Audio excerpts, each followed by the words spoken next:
Hi అండి, నేను ఇవాళ ఎగ్స్ ఫ్రై చేస్తున్నానండి.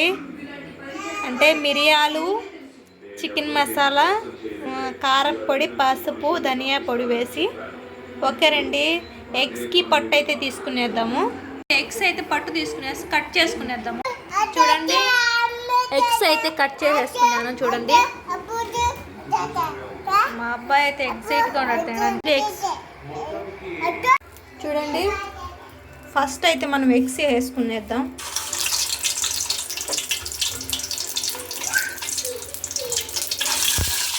చూడండి, ఎగ్స్ వేసేసుకున్నాము.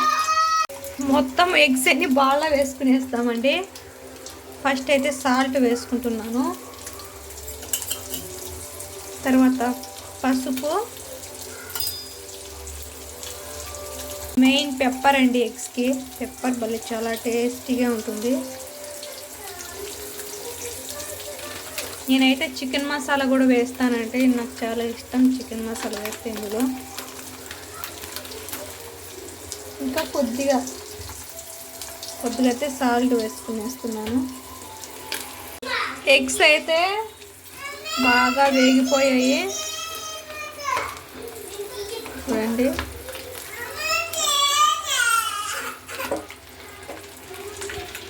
ఇస్తాలేరా, ఇద్దరికి ఇస్తా. హాయ్ ఫ్రెండ్, చూడండి ఎగ్స్ చూడండి, పెప్పర్ చల్లాను మధ్యలో. చాలా సూపర్గా ఉంది కదండి. చూడండి ఎంత చక్కగా ఉందో. నేనైతే టేస్ట్ చూసి చెప్తానండి ఎలా ఉందో.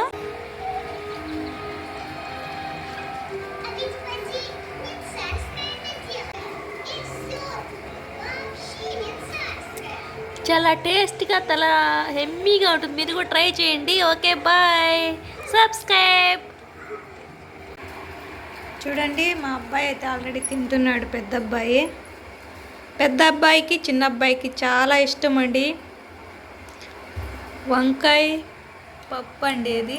చూడండి, పెద్ద అబ్బాయి కొద్దిగా ఎగ్గు తుంచుకొని కూరలో అన్నం కలుపుకొని కొద్దిగానే అలా నంజుకుంటూ తింటాడు. చాలా ఇష్టం వాడికి చిన్నప్పటి నుంచి. మీ పిల్లలు కూడా ఇంతేనండి. వాడైతే అలిగి పడుకున్నాడని అక్కడ. వాళ్ళ అన్నకి ఇవ్వద్దంట ఎగ్స్, వాడొక్కడే తినాలి. ఆల్రెడీ ఫస్టే 2 తినేసాడు వాడు.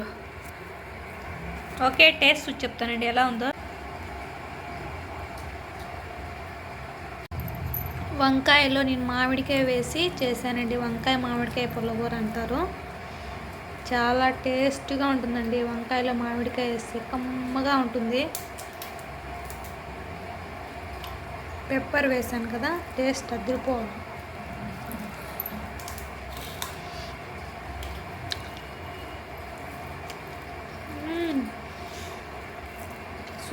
సూపర్.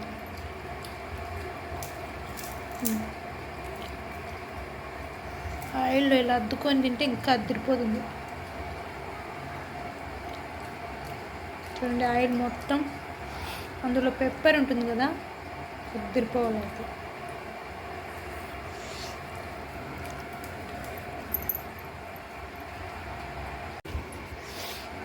ఓకేనండి, సబ్స్క్రైబ్ చేయండి, లైక్ చేయండి, షేర్ చేయండి. సబ్స్క్రైబ్ చేయండి, లైక్ చేయండి, షేర్ చేయండి, కామెంట్ చేయండి. మళ్ళీ చెప్తున్నాను, మళ్ళీ మంచి వంటకంతో మళ్ళీ కలుద్దాం. అంతవరకు బాయ్. కంపల్సరీ ట్రై చేయండి. అలిగినోడు వచ్చేసాడు. చూడండి,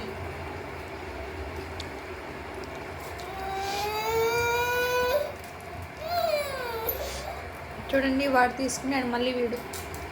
సబ్స్క్రైబ్ చేయండి, లైక్ చేయండి, షేర్ చేయండి. బాయ్. మళ్ళీ మంచి వంటకంతో మళ్ళీ కలుద్దాం. టేస్ట్ అయితే అదిరిపోయిందండి.